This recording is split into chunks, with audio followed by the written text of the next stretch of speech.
All right, welcome to another episode of Founders Club. Today, I'm very excited to be talking to Jim Remley. He is a top 1% agent nationwide and has been selling 150 homes per year since he was 20 years old. He's got quite a remarkable story and very excited to pick his brain on all things real estate. As always, make sure you guys check out the links in the description below. And if you like money and you like real estate, this is the show for you. Hit that subscribe button, and we'll see you on the inside. Jim, Yes, sir. welcome to Founders Club. It's my pleasure to be with you, man. And Glad to be here. so, for those that don't know, I know you've had a long, very successful real estate career. A veteran of the industry, a top 1% agent. And I want to get into all that and talk, Sure. tactics and strategies. But why don't you give us just a quick background on kind of how you got into the business? Yeah, 3-minute background real quick. I got in the real estate business at 19 as college dropout. My buddy talked me into getting my license. I worked in a lumber mill before. So I pulled green chain, pulling lumber off a chain, literally. So no huge background coming in. I failed my first 6 months in the business, but kind of figured it out. My second, my full year in the business, I took 150 listings, got listed in top 1% of agents and started crushing it. And then opened my first company at 24. And then I grew that to 17 offices here in the Northwest. We were the largest independent company in Oregon. And then sold that in 06 before the great crash. And then I went to work for NAR, taught for 10 years for NAR, helped another buddy of mine grow a company from 30 agents, became an owner in this company, 30 agents. And then we grew that to 250 agents, 3 offices, population base of 80,000, doing $1.4 billion in sales a year, 3,000 transactions a year. Then I sold my interest in that a few years ago. And now I'm doing brokerage coaching and helping team leaders and brokers recruit experienced agents and grow their companies. Nice. Yeah. Well, yeah, I'm definitely excited to dive into a lot of that. Obviously, that's really impressive, and maybe we can just take a rewind back Sure. to you're a college dropout, getting into the real estate business, 19. and then all of a sudden, by 20 years old, you're selling 150 homes a year. Why don't Yep. you walk us through kind of what happened and how you were able to do that, and what was it that finally clicked? Well, first of all, I think what you have to do, well, first of all, at 19, people that are younger in the business might be able to relate to this, that your sphere of influence is not buying houses, right? We always talk about sphere. Well, Right. sphere of influence, my buddies were out going keggers and, just doing nothing but buying houses, I'll tell you that. So I had to figure it out. And so what I did is I started attending back then. I started attending every seminar I could get my hands on, reading every book, listening all the material I could. And what I figured out is that I had to really commit myself to lead generation and figure out what lead generation would work for me best. So I basically latched on to 3 different styles, right? So the first thing is I really tackled for sell by owners. I became an absolute dominant leader in for sell by owners. I kind of tackled expired listings, became a dominant leader in expired listings in my market. And then I pivoted, really did well with those things, but then I pivoted into doing mass mailings. So as my career really began to launch, I ramped up to 8,000 pieces of mail a month. And so that really fueled my success for sure. And we can dive into each of those categories and I can walk you through exactly what I did if you want. Yeah, I think that would be actually amazing. So it's FSBOs, expired listings, and then dropping mail pieces. Yep. Yeah, So let's want go to dive through in? those because I have definitely experienced doing all of those things. I was a Mike Ferry agent in Oh yeah. around I want to say probably 2005, 2006, Blood and hogs. all we Yep. did all day was call expired listings for sale by owners and things like that. So why don't Yeah. we start there and talk about kind of your approach and how you were able to have success with that. Yeah. And I will tell you that, the way we did it back then is all different than when we do it today. And the way I train agents today, I'll give you both versions. Okay. So Perfect. that people can say, oh, wait a second, there's some other technology we could apply to make this even more effective today. So the first thing with for sell by owners is, everybody has to realize that 92% of them are going to list their house with someone. That's the stat. So when you're driving around and you see these for sale by owners, 9 out of 10 of them are going to work with a realtor. It's just a question of who. It's going to be you or your competitor. If you never make contact, it's never going to be you. So once you realize that and you say, oh, these people are all going to list their house, I just got to get in front of them. Then it's just a matter of tactics and strategy, right? So for me, my strategy was very simple. I would reach out and I'd say, hey, my name's Jim. I'm with ABC Real Estate.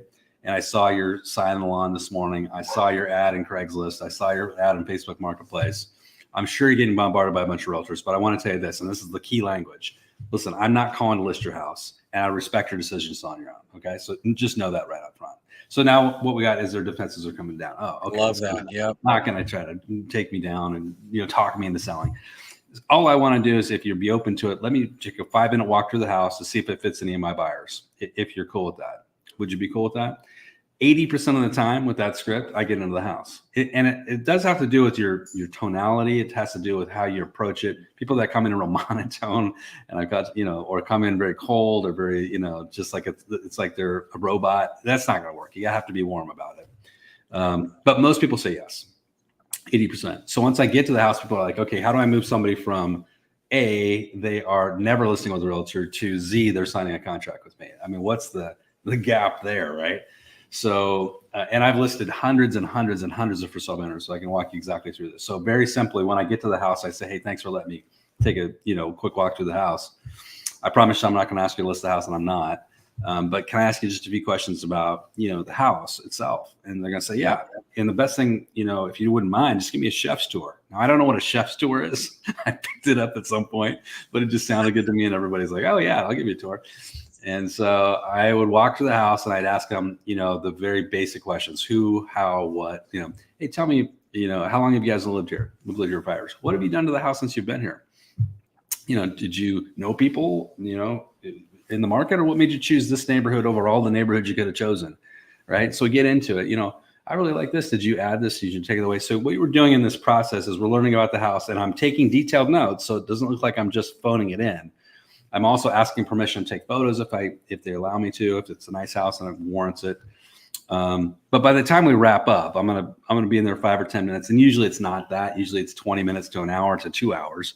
And as I'm wrapping up, I'm gonna again say, hey, I promise I wasn't gonna ask you to list the house, but can I ask you one quick question?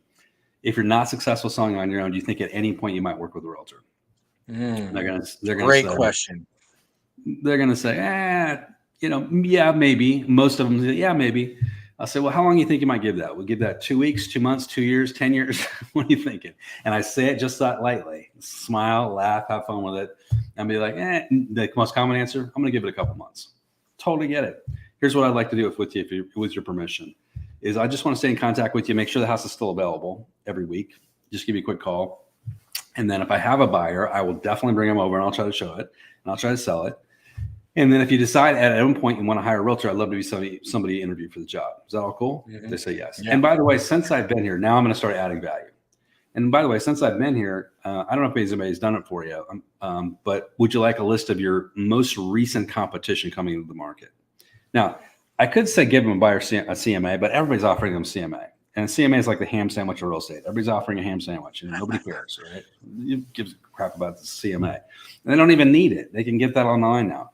So I'm going to say, would you like to see your most recent competition, including other for sale by owners? And they'll be like, yeah, I would like to see that. Great. I'll shoot that over to you. I'll show you the top 10 listings that I think you're competing with. And I'll tell you that who I think is the strongest competitor, which will be really interesting for you to see. And now I've built some relationship. And then what happens now is the key metric here is that the average for sale owner will list their house. They'll get frustrated enough within 4 to 6 weeks. Whatever number they say will go out the window. Most for sale owners come to a realtor in 4 to 6 weeks. The other stat behind this is 70% will list with the realtor that contacts them closest to their decision to go with a realtor. So you could have had a great relationship day one when they first came to market. Doesn't matter if 3 weeks later they didn't make the decision and you're not right there. The next realtor comes in. It's just easier to go with that realtor that's close to them. So every week now I got to be following up, and my follow-up process is key. Fortune is in the follow-up. The path is in the math, right? Mm-hmm. So I'm going to be on the phone up once a week. And I'm going to say, hey, just checking with you guys. How's it going? Any activity going on in the house? They're going to tell me whatever. Hey, listen, I just want to give you a quick update on your neighborhood because I'm close to this. I've seen this data all the time. I just want to say what's happening with your peer group. You got 2 listings that just hit the market that are kind of similar to yours. I'm going to shoot you those in an email if you don't mind, and you can check them out and see what you think. We got one that went pending, and we had one that closed. And I'm going to shoot you all that information for you just so you can check it out. And then I'm just going to conversation light, and that's it. I'm a light touch. I'm not closing. The biggest mistake agents make is trying to close these people. You're never going to close them like that. They're going to run the other way and they're going to list with someone else. It's all about the relationship building. So that's my little, I could go on and on about that, but that's my, that's an incredible pitch and an incredible approach. It's very soft. It's very non-threatening. It's very friendly. Hey, I'm not gonna try to list your house. Like, I like that right out the gate because you're taking their defenses down. Hey, is it cool if I just come over and check it out? Maybe it fits one of my buyers. I love that because now you're in the house. You're able to build rapport. You're able to have really good conversations. And then again, I like your very nonchalant approach of like, hey, if you were ever going to sell it, like, do you have a realtor that you would use? Maybe yes, maybe no. And then I really like the approach of how you're following up with these people with just, hey, let me show you what your competition is doing. Because again, you're adding value before asking for anything. And then, like you said, as long as you just continue on that follow up, statistically that in the next month or two, they're going to end up listing with a realtor. And to your point, if you're the closest one that's contacting them when they make that decision, then you're all of a sudden the go-to person. Yeah, and it absolutely works. Now, a couple of tech things that we can do now that technology has kind of come around the bend, which has really worked for my students, my coaching students, is one question to ask them is in the beginning, hey, do you mind if I come by and take a quick video of your house? Because a lot of my buyers like me to do a quick, just a virtual walkthrough of a house. So we're not wasting your time. I'm not wasting their time. Would that be cool? So that's another entrance into the house, is to ask you to do a quick video. And by the way, I'll give you a copy of the video when I'm done with it. So you'll just quite a quick, 30-second video of the house. So that's one technique.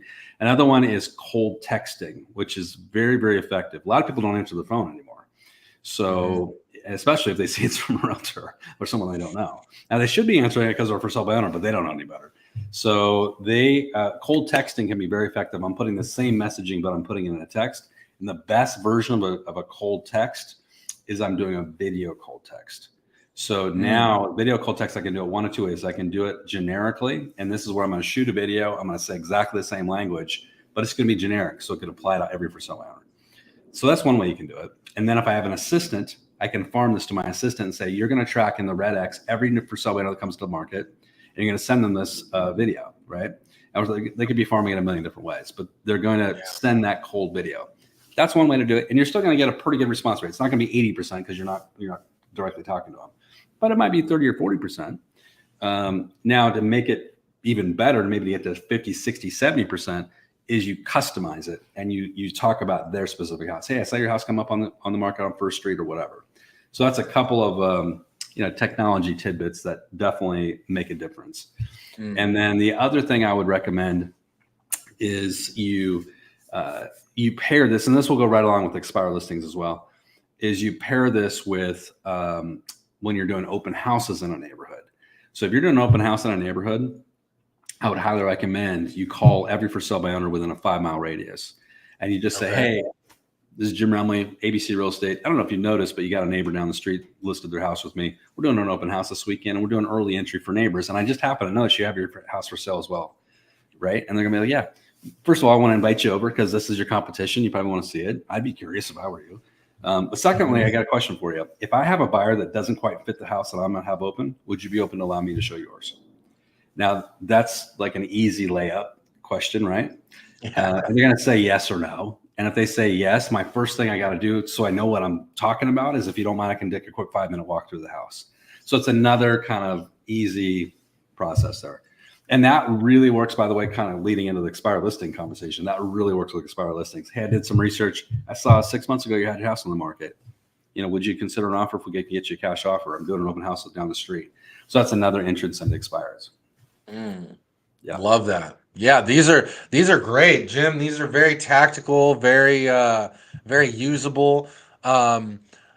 why don't we shift gears now that you just brought up expired listings? Let's talk about your approach to those, because it sounds like you've got some good tactics here. So with expireds, a little bit of a different animal. You got to expect that expireds are going to be a little bit emotional because they've gone through some frustration. They're feeling rejected by the market. Those kinds of things. So the goal, and this is going to be counterintuitive for most agents, but the goal is to get them to dump their emotional bucket as soon as possible. So I want that anger, that frustration coming out of them as quickly as I can. And I don't take it personally. This is just business. So when I'm calling or reaching out to an expired listing, I'm going to do it in a different way. And I'm going to say, hey, I noticed your listing's been, and I use a lot of different phraseology with this. Your listing's been delisted from the MLS is one of my favorite. The listing's been delisted from the MLS. And I just got a question for you. Did you feel like the marketing that was done on your home previously was effective? Now, what they're going to do is they always blame the other realtor. They never take responsibility. And they're all going to say, no, it was not effective. It was sucked. I didn't like the pictures. I didn't like the description. I totally understand where you're coming from. Let me ask you, I've got a 17-point little analysis I do. I call my home scoring sheet. It'll just walk you through everything that was done to sell your house and maybe some of the gaps that were missed that could have effectively sold your house for top dollar if you'd be open to it. I'd love to walk you through it, see what that looks like for you. You're going to say yes or no. The thing about reminder about expired listings is that they're getting hit hard in the beginning, right? There's about, when I say hard, it's not every agent in the market, but it is 1% to 2% of the agents in the market that are the top dog who are going after. Yeah, the first 7 days they're going to get probably 30 to 50 phone calls. Right. Yeah. So you got to cut through that. Now, another way to cut through that is to have really stronger scripts than everyone else. So one of the scripts that I like to use is this. I'll say, listen, I saw your house was delisted from the MLS this morning. Quick question. I'm going to pick a number that's 10% at least below their last asking price. So let's assume my market is 500,000. I'm going to say, would you have accepted a cash offer for 450? Just let it hang, man. And they're going to be like, well, I don't know. Do you have a buyer? Well, the reason I'm calling is because the buyers that I did have for a home in your price range all felt like your home was overpriced. Did you price the property, or did your agent price the property? This is going to be they're going to everybody else is kissing them every way from Sunday to try to get this listing. You're coming in totally different, and it's actually huge. It's like a shock to the system. They're like, what? And it may offend them, and they may not go anywhere with you. But there's going to be a group of them that will engage, and this will get opening the door. So you got to be different. And I hate to say it's throwing the other agent under the bus, but the reality is that there's a reason why this listing didn't sell. It's overpriced, and or it's condition, and it could be marketing. It's one of those three things, right? Right. So those are a couple of tactics. Again, a lot of them are not going to answer the phone because exactly what you said. They're getting hammered with 30 to 50 calls in the beginning. So a cold text with these people is way better. These people will respond to a cold text way more effectively. But here's the way you go about a cold text with them, which is different than the FSBO. Okay. Because with the FSBO, we're saying we don't want to list the property. With expired listing, we're just coming straight at it. We want the listing. So what I'm going to do with a cold text is say, hey, Jim Remley with ABC Real Estate. I'm sure you're getting bombarded by a bunch of agents over the last couple of days or this morning. I have a quick link here for you to give you the top 3 reasons why your home didn't sell. I would recommend you watch it. And now you're going to do a 7-8 minute video, and you're going to say, here's the top 3 reasons why every home in the market doesn't sell: price, product, and promotion. And basically then you're going to flip it and say, here's my listing presentation, right? You're going to get right in the listing presentation, and then they may or may not respond, but the next text I'm going to send a day later, 4 hours later, 8 hours later is going to be, I sent you a text yesterday about the 3 reasons why your home didn't sell. I'm also following up with my complete listing presentation if you'd like to review it. And basically it's your pre-listing kit. And now they're going to go through that. So a couple of tactics there. The best absolute strategy with expireds is you can use the open house strategy, which is also good. But the absolute best one is when you have an active buyer. So active buyers that you have are like golden tickets. Every active buyer you have, these agents that walk around with an active buyer and are only looking in the MLS, oh my gosh, what a mistake. That active buyer should lead to 5, 10 transactions for you. So one of those is going to be for sale by owners, because every active buyer, I'm going to search the market and say, I've got an active buyer for this for sale by owner. I can make a call, and I have a reason to make the call. That's one. But also with expired listings, I'm going to call and say, I've got a qualified active buyer looking in your neighborhood. Would you be open to considering an offer if I could bring you an offer? Yes, great. First step is for me to come by and take a look. Now I'm opening the door with a real active buyer, right? And the biggest pushback you're going to get from expired listings, just to hit that a little bit harder, is you're going to say, why didn't you show my house when the house was listed? Why didn't you bring me an offer when the house was listed? Right. Two big things you're going to say. You have to be honest. And my honesty would be, can I be honest with you? And you ask them if you can be honest with them. So can I be honest with you? And you're going to say, oh, yeah. And then I'm going to say, are you sure? You can say, yeah. And I'm going to say, well, honestly, the buyers I'm working with felt like your house was overpriced. And I'm not sure if you priced it or the other agent priced it. Now, many of them will say, well, the agent priced it. I say, I understand. That happens all the time in our industry. And we call that buying the listing because we want to make the sellers happy. It's not that they're a bad agent, but they just wanted to get the listing, right? And so I get it. We all do it as realtors from time to time. But the reality is the market rejected the price. So, I mean, those are a bunch of tactics that I used that were successful for me. I love that. Wow. That's some good stuff. It's really good. You do a really good job of taking a different angle than a lot of the angles that I've heard in the past. And it's very non-confrontational, non-threatening, and just a great way to get more deals. Yeah, 100%. And I also love how you're doing the video. I think that's really key, video text messages. And I'm guessing you're not recording that every time. You just have a pre-recorded one that you're sending. Yeah, the generic 3 reasons why your home didn't sell is generic. Your video of yourself delivering your own presentation, that's generic. So the beauty of this is for the agents that are watching that want to scale, the way you scale is by removing yourself from the equation. And this allows you to have your assistants do all this work. Totally. Love that. Yeah. Very cool. And then let's go to point number 3, which you said you were dropping a lot of mail pieces. I'm guessing that's on a particular farming neighborhood that you were working and you just wanted to hit it, or how are you approaching your mail? Mailings, a lot of different strategies there. I'll give you a few that have been very effective. I'll go back in time just so your audience can kind of enjoy this for a second. When I started in the real estate business before MLSs were computerized, that's how old I am. And before, in my market area, the entire county's database was still on microfiche. So I hired an assistant who sat at an old computer with Excel DOS and took and we bought a microfiche machine. I bought all the microfiche and for all the county records. And she physically hand transferred every county record into our computer by hand. We computerized the county's database before the county had. So we took all that. So the reason I bring that up is because when things are hard, that's good. Everything that you look at, you say, this is beyond my capability. You need to stretch into it and ask yourself who, not how. Some of you are going to say, I can't do these tech things that they're talking about. That may or may not be true, but somebody can, and you just got to find your who can help you get it done, right? And so we figured it out, and we're the first in our market to figure it out. I had one of the first teams really in the nation, and we built this team around doing mailings. And so we began to ramp up and do mailings, and we did different niche mailings and things. But the most effective mailing we found is, first of all, it's not postcards. Throw out all your postcards. Postcards don't work.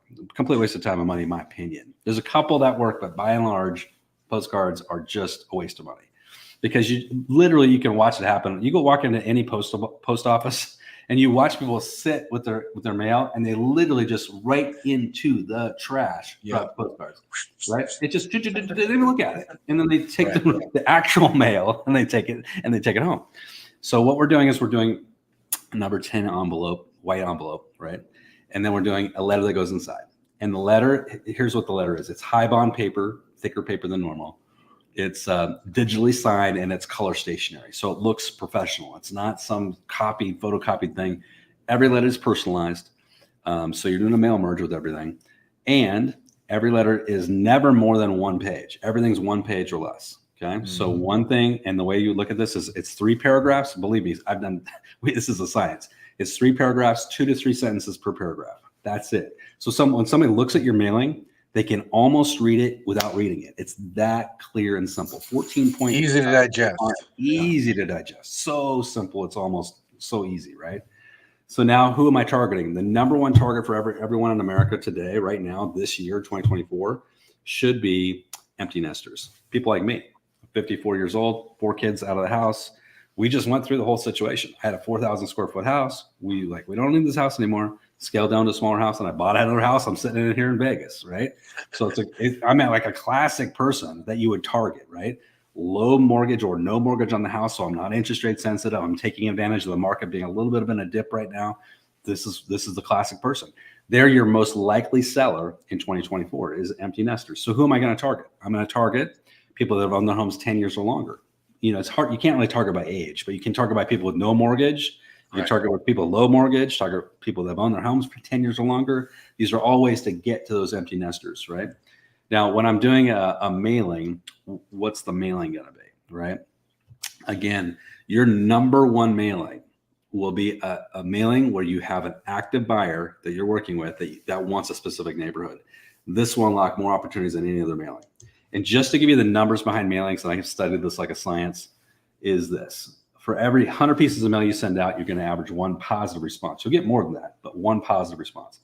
For every 8 positive responses you'll average one instant listing like now, today. So that's 800 pieces per instant listing. What does that cost you? It costs you about $1,500-ish, in that range. Now, would you trade $1,500 for one listing? We all would. I think most people would, yeah. Right? You're making 10 grand, 15 grand on a deal. So absolutely. And you're forgetting that you still have 7 other hot leads here. They're just not listing today, right? Mm-hmm. In our statistics and our coaching, what we found is that of the 7 that we get, the other leads, we're putting them into a drip campaign through our CRM. We're dripping on them with video drips, by the way, a whole nother conversation. So video drips, and then 2 to 3 of those come to market in the next year. So we're probably getting 3 to 4 listings as a result of every 800 pieces going out. And the mailings are going to be focused around very simple scripting. Hey, I've got a buyer looking in your neighborhood. We just looked at the home over at, and I'm going to be highly specific, 115 First Street. I also noticed you own a home on 123 Johnson Street. Would you ever consider selling for the right price if we gave you plenty of time to find your dream home, if we were working with a cash buyer or a buyer that's been fully qualified for your home? Very simple. That's it. You're going to say yes or no, right? So that's one technique.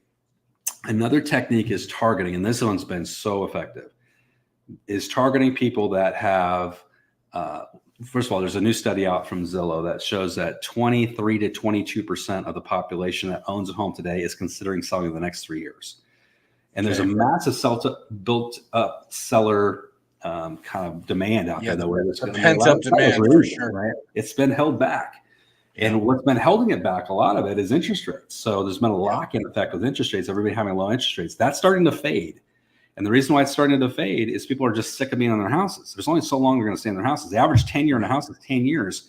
That's higher than it's been in my entire career. My entire career was 6 years. For decades, it was 6 years. Just in the last few years, it's gone to 10 years because of these lower interest rates. But people are just sick of being in their houses. So Zillow factored that in. Even when people with interest rates below 5%, 22 to 23% of them are coming to market in the next 3 years. So when you're driving through a neighborhood, think about that. Every 100 homes you drive by, 22 to 23 of those are going to be on the market in the next 3 years. It's a massive. It's like an iceberg. We're only seeing the tip of the iceberg of the listings on the market. There's a bunch of homeowners that would consider selling. So how do you tap them? We tap them with a letter that says this. Hey, my name is Jim Remley. I'm with ABC Real Estate. I'm doing some research in your neighborhood. I see that you own a house at 123 Johnson Street. I have a quick question. Will this be the last house you ever own? No one thinks that, by the way. I don't care if you're 95 years old. You never think this is the last house you're ever going to own. Yeah. And then here's like a real kicker with this letter. You say this. If you would consider selling your house but don't want to, quote unquote, list the property on the open market, I totally understand. But if you would consider an offer, please reach out to me by mail, text, email to let me know you would consider an offer on your property. Boom, that's it. 2 or 3 paragraphs. Now you're going to say, Jim, I want listings now. Get over that. What you want is you want to fill a pipeline, and you want to fill a pipeline with the top of the funnel. This is top of the funnel people. You're going to put them into your drip campaigns, and they're going to incubate. And guess what? They're going to start coming to the market in the next 6 months to a year, 2 years. If you're doing the right job, you got hundreds of people in there. You're going to crush it. Now, there's some other things that you might look at too, which is using technology to help you to really figure out who are the people that are most likely to sell. And I think this is a really interesting and important thing to look at because there's some people that are more likely to sell than others, right? So I want to give you a website that you can look at to do this. I'm just pulling up here. Here it is. InScope. So and I'm going to give you the example that they give, which is they went to Decatur, Illinois. They fed into the system 35,000 homeowners. And what they do is they study 500 data points. And they say, based on these 500 data points that they're watching about all of us on the internet, our activities on the internet, these are the people that are most likely to sell. Of the 35,000 people. And what website was that? It's Nscope, Nskope. N like the letter N, scope. And of the 35,000 people they fed into the system, 2,000 were identified as highly likely to sell in the next year. So then they tracked it and they went back and they said, okay, over that year period, who actually listed? Of the 2,000 people, of the 35 total that they fed into the system, of the 2,000 that they fed in, 23% actually came to market in the next year, 463 listings. Now imagine yourself that if I had that system, I mean, that is like a golden goose kind of situation where I can feed in this and get this result of who is most likely to sell, because you're going to get a huge bang for your buck there, right? So it's all about targeting, right? Targeting. Now, let me give you one more technique that one of my coaching students just turned me on to, which is absolutely huge, which is this. When you're doing your live buyer mailings, which are the most effective mailings, to add in one sentence. And the sentence is this. I'm going to read it because he just gave it to me. Currently, the county has your property assessed value at blank. But in our local market, that's typically inaccurate compared to true value. That sentence that he plugged in, he did, and here's his results. He did 425 mailing letters. He got 12 to 15 calls in reply. He previewed 5 homes, listed 1 home the next week for $1.1 million. And then he's got all these other leads coming in. But every single one of these people that called mentioned that sentence, the assessed value sentence, because they all think it's wrong, right? Which just brings us back to the mail merge factor. You've got to be really being highly specific in mail merging all your letters. Yeah. So the data that you're putting into that Nscope site, is that just like homeowners in your city getting a list and so feeding you it could in? pull a list like, I use the Red X a lot. So the Red X, I can pull it from there. I can pull it from PropStream would be another big one. There's big companies that'll do this for you, and you just feed it through, and then it identifies who's the most likely to sell. There's a few companies that do it in addition to Nscope, but I would definitely look at predictive tech. Yeah, that's very cool. I mean, talk about an unfair advantage. I mean, if you're just mailing to those 2,000, it seems like you're virtually guaranteeing to get better results. 100%, right? Exactly. 100%. Yeah.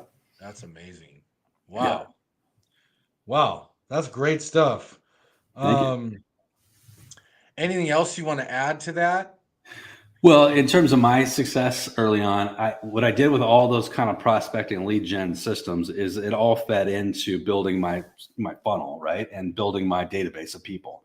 Right. And over time, what all of our goals should be in real estate is you want to build a database of your sphere of influence, because all the fancy sales funnels in the world will not replace your sphere of influence. It's a good starter for people that don't have a sphere like I did when I was 19, but eventually you may want to be building this out. So then you start to get to a point where you're 90% referral based. I coach some of the most successful agents in the country, people doing 70, 80, 100, $140 million in production. Every single one of them is 90% referral based, but they didn't start there. They had to ramp up to it, doing all the kinds of things we're talking about today. So, my biggest thing for agents is build that database and get that database set up so that it'll just keep giving you a steady stream of business over time. So that'd be my messaging. Yeah. Couldn't agree more. Every year in the NAR report, when they talk about where business comes from, it's almost always, 80 to 90% sphere of influence. Absolutely. So the quicker you can build that, the better. Now, there are a couple of other hot areas right now I could talk about if you want to for just a minute. Yeah, let's go. So one hot area I think, and I know in studying this, is high-end rentals. So right now, what's happened with the rental market is it's flattening out, and in a lot of areas, rents are declining. And people say, why would that be? It was shot up through COVID. It was like a vertical line in COVID.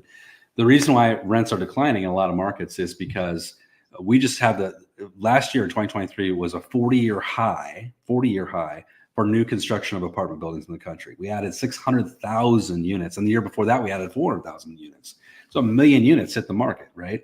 And of course, that's going to absorb a lot of the rentals. Now you might say, well, that's not high-end rentals. Yeah, but it filters through the pyramid. It's like anything else, So what happens is now you get somebody that's putting their house on the market for rent, and they're their mortgage is $5,000 a month. Their mortgage is $6,000 a month, and they're trying to rent it for 7 or 8. And now it's like crickets, where a year or two ago, it would have been like a line out the door to try to rent it. They start suffering at the first month. They're suffering. The second month, they're kind of at desperation. And third month, they're having a real problem. Full panic mode. Panic mode, right? Exactly. So what you can do is start farming and watching property management websites in your market area. Start tracking these high-end rentals. And if you see one that's been on the market longer than 30 days, that's one to target. And I would just give them a call and say, hey, I noticed you have you can find their information on the RedX. RedX has got 70% of phone numbers, cell phone numbers, even for estates and everything else. So in corporations, they'll drill down pretty good and to get your cell phone numbers. So I call them and say, hey, my name is Jim with ABC Real Estate. Notice you got your property listed for rent over with ABC Property Management Firm. Quick question. Would you consider selling that and reinvesting it in some other asset class rather than trying to rent that property? Would you rather have it sold? And a lot of them are going to say, well, yeah, I would rather have it sold. Let's talk about that. I did some research before I called you. I noticed, and here's the kicker, the big, we're going to turn these people towards you. I did some research before I called you, and I looked at the neighborhood. There's been 3 properties sold in your neighborhood in the last 30 days. And now I got their attention, right? So now we have a conversation. So high-end rentals are huge. One more huge market right now, which is people aren't really keen on this, but it's commercial property. Commercial property is cratering in the country at the macro scale, maybe not in your city or neighborhood, but at the macro scale, the big scale. Commercial is cratering for a lot of different reasons. And prices are lower now than they were before the pandemic. Unlike houses, which is shot to the roof. Commercial prices are depressed, right? So why is this an opportunity? It's an opportunity because if you're driving by commercial buildings that are vacant, you're driving by, other properties that you're like, wow, what's going on with that? These are opportunities for you to make calls to those potential sellers and get these listings. Or let me flip this over on its head.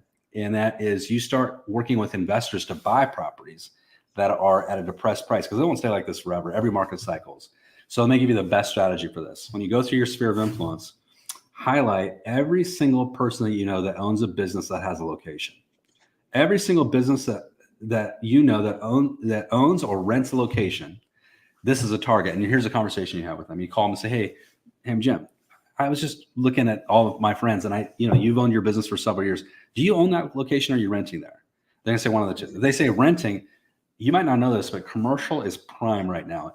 We're at depressed valuations for leasing and for buying. Would you rather own than rent your location? Let's get you into an ownership position. I'm telling you, people can buy for 50% of what they bought, 4 or 5 years ago. 75%. That's really good. Yeah. It's a great tactic. And if they already own their location, say, is this a great time for you to add another location? Because this is a prime time for you to own another location. Now you get 2 or 3 buyers in your corral, right? That are like, yeah, I do that. Now I got reasons to make the calls to these people that have vacant properties, and you can hammer them right now and get a great deal for your client. So there's a huge opportunity there. Yeah, I love that. Wow. Yeah, it's true. A lot of people have written off the office industry, but I keep saying I think there's going to be huge opportunities there because, like you said, there's less people renting, the rents are less, owners are panicking, loans are going up, loans are coming due. There's all this distress in that market, and I think it's going to be a great way to just pick up some, property to own, number one. But to your point, like, go to those people that are renting and say, hey, if you could own for the same amount of money or or close, would you want to do that? And a lot of them would say yes. Absolutely. 100%. Yeah. And there's also there's also favorable financing out there for business owners. They could look into like getting SBA loans and different things to help them qualify easier. And I see that being a really big opportunity. 100%. Great opportunity for sure. Very cool. So one thing I know that you're also really big on, really good at is kind of helping brokers grow their brokerages, team leaders grow their teams. So kind of at like what point would you suggest an agent to start thinking about doing the team thing? And then let's talk about kind of how you recommend going about growing the teams. Great question. So I use the bakery example. When people come and say, Jim, I want to form a team, my first question is, why do you want to form a team? And most of them don't have a great answer other than they see the top producers in the market are team leaders generally. And like, just got to model that. But that's not a reason to start a team, right? So the reason to start a team is that you have, number one, more leads than you can handle personally. So if you are not a rainmaker today and you're not generating a ton of leads, more than you can handle personally, you have no business starting a team. So let's just start there. Love that. So here's why people join teams. So you got to look at it from both sides of the fence. The reason why people join teams is because if they were a successful salesperson and could do it all themselves, they would just be a solo agent. There's no reason for them to join a team. The reason they join a team is A, they want lead flow from the team leader. B, they want systems. And they also might want support, and they might also want to benefit from the lifestyle the team provides, where they don't have to work necessarily every weekend and every night. There's other reasons, but leads are going to be number one. So I have without a doubt. So totally agree. So I got to figure out my lead flow, and here's what it cannot be. And I'm lecturing team leaders, I'm coaching team leaders around this all the time. 5 or 10 years ago, it could be this. Today, it cannot be this. So 5 or 10 years ago, you could go and buy Zillow leads and buy Realtor.com leads. And you could create an ROI around buying those leads for $5,000 a month and then pulling them into your team, farming out to your buyer's agents, making sure those buyer's agents are working them. They closed 1 to 3% of the deals, and you'd make enough money to pay for that Zillow bill and also make some money on top of it. Guess what? That doesn't work anymore. That model is blown up. It's been blown up for 2 or 3 years, and team leaders are just won't let go of it. But there's a negative 32% return on Zillow leads now. Negative. So for every dollar you invest, you're losing another 32 cents. So these team leaders are listening to me. You can pretend it's not happening. It's happening. So you have to pivot and say, I've got to take full control over my lead gen, or I am not going to survive in a team format for the next 5 years for sure. So you got to redesign your team structure and focus it around other ways to generate leads. And all of us, guys, if you just get training and coaching around this, you can generate leads for $10 to $20 a lead. You do not need to be paying $150 a lead or paying 35% of your deal out to all these companies, right? They're generating leads. You can do the same. You just got to find out who, you got to find your who, right? If you can't do it, if how is not your issue, find your who that will do it, and you can figure it out.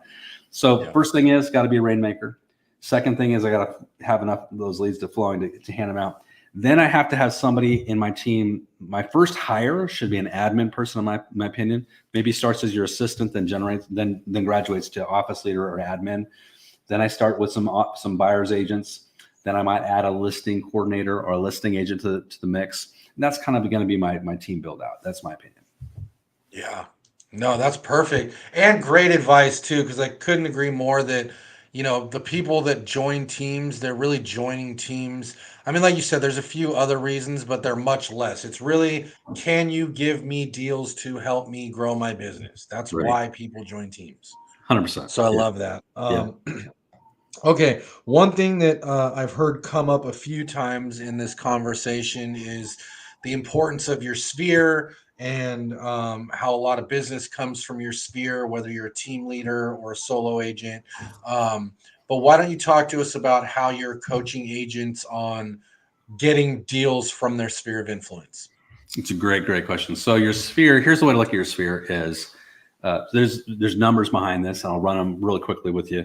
So for every 10 people in your sphere, as long as you're touching them 20 to 50 times a year, you'll average 1 closed deal. So when I'm coaching agents and I'm coaching team leaders, I'll say, let's just open up the hood. If I'm up under the hood of your business, tell me how many people in your sphere right now. And if there's any wavering, I know that they're not in control of their business. So they say, well, it's around 200. Well, is it 200? Is it 201? Is it 195? What's the number? So if you don't know the number one, you don't have a CRM, because the CRM will tell you the number and you should know that every day.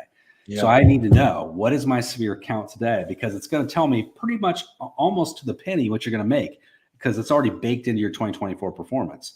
So when agents come to me and say, I've got a 100% sphere, I can say you're probably going to close 9 to 12 deals this year. That's probably it. Unless some miracle happens and you have some outside pipeline, that's probably what it's going to be.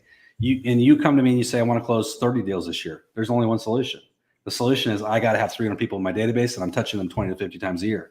Now I might add them because I'm doing for sale by owners and expired listings. I'm doing all this other stuff, but eventually I'm getting into my sphere and I'm incubating them over time, right? And then we have to have a contact matrix to hit that 20 to 50 time threshold, right? People are like, that's overwhelming. It's not really that overwhelming. Here's what that's going to look like. The 20 to 50 times we're contacting them, we can hit 12 of those out of the park with just an email newsletter, which 99% of agents are not doing. So all of us should be doing an email newsletter, constant contact, MailChimp, Sendinblue, pick your platform. But here's the thing with the email newsletters is you have to have video as a component to it. If you're not doing video, don't bother. You have to have video as a component. So it's going to be dead on arrival unless there's video. So video is a part of it. Then the other matrix is going to be, I need to be talking to my sphere of influence personally at least 2, 3, 4 times a year. So I got to map that out. I need to be sending personal texts to my people 2 to 3 times, 4 times a year. That's a text directly to them. It's not mass text. I'm going to be doing personal emails 2, 3, 4 times a year to every single person on my database. And here's the new one that every top agent's doing is a video text to every single person on their database, twice a year minimum. Like to see you do more. A lot of my agents are doing it every quarter. Here's another big one that's missed by most agents. Most agents aren't doing this, and it's so critical, is doing an event at least once. I'd like to see twice a year, once in the spring, once in the fall. An event, and it's a great reason to make contact with people. Exactly. And then the other big thing that most agents are missing is just being super strong on social media. So you have to have high visibility, which includes video. We use a 5-2-2 model, 5 posts a week, 2 videos, 2 stories. And if you're doing that, great, then raise it 10-4-4. But you got to be visible. And if your agents are listening to this and they're saying, I'm still not getting enough traction out of my spheres of influence, the reason is, here's the number one reason. They don't look at you as a friend. So this is the bottom line. When I'm doing business with people that are doing 100 million, 80 million, $70 million in business, all of them, when they list a house, they say, I just listed my buddy's house. I'm out showing my house to some friends of mine. They don't look at their clients as like notches on a belt. These are all relationships that are key to them. This is the difference of mindset with a top producing agent that's high level and a low producing agent. Low producers look at people as transactions. High producers look at them in relationship status. So everybody in your database, I want you to think about your database and don't think about it as names on the list. Think about it as relationships and say, who are these people in my database? Who of them looks at me as a friend? Who of these people look at me truly as a friend? Who could I call at 10 o'clock at night and have a conversation? When people don't look at you as a friend, they are not going to refer to you. Friends refer friends. And this is the biggest thing. I give you one more strategy that is the most underused strategy, the least expensive strategy, but the most effective strategy about everything I've just talked about is doing networking every single week with 3 to 5 people, meaning I'm breaking bread, having coffee. So coffee, breakfast, dinner, drinks, whatever, 3 to 5 times a week with people in my sphere so that we get close to each other and we're friends. We're having a close relationship. That alone will unlock and blow up your business. If you do nothing else, anything else we all talked about today, just that will unlock your business. I love that. Yeah, I mean, so much value there. And what I like about your approach to your sphere, and this is something that we talk about all the time, is you're hitting them in multiple touch points in multiple different ways. To your point, you do those 2 events a year. Now you've got a reason to call, you've got a reason to text. The videos on their video text messages on their birthday, things like that are super easy. And so you're almost automating the touch points to be done in an easy way. And you're staying in front of them on all the different channels, the social media, the direct, the phone, the email. And just over time, like you said, for every 20 people in your database, you should expect a deal. So asterisks, as long as they know you, like you, and trust you. Right. So don't just start dumping people into your sphere and hoping that number is going to go up. But as you genuinely build your sphere over time, I think that's just a massive way to win long term. 100%. One thing, just in terms of tech real quick, we also recommend a program out there called Sly Broadcast, which I don't recommend you use this all the time, but twice a year, maybe 3 times, but generally twice a year, you can be very effective. This is where you take your whole database, you take their phone numbers, you dump it in, and then you can send a voicemail. It's a voicemail drop system, basically. You can do a voicemail drop. It will drop into every one of your person's databases.